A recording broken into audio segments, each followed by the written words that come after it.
Apa? Upacara dalam rangka memperingati Hari Amal Bakti Kementerian Agama ke-79. Siap, dilaksanakan. Laksanakan.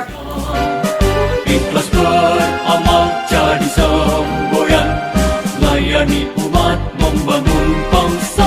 Ikhlas beramal jadi semboyan, layani umat membangun bangsa.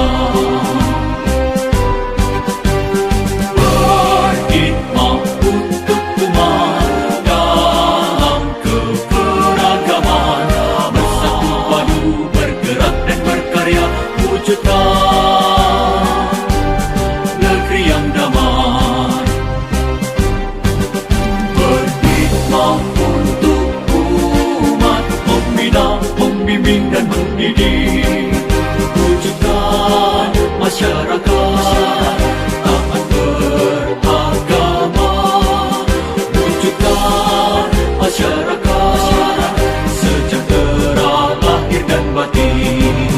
Berkhidmat untuk umat, membina, membimbing dan mendidik, mantapkan kerukunan umat dan antar umat beragama, beramal ma'ruf nahi munkar, jalani kehidupan.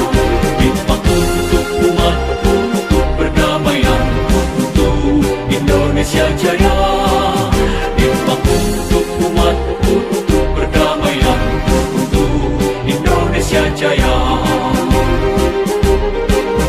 Berkhidmat untuk umat, membina, membimbing dan mendidik, wujudkan masyarakat taat beragama, wujudkan masyarakat sejahtera lahir dan batin.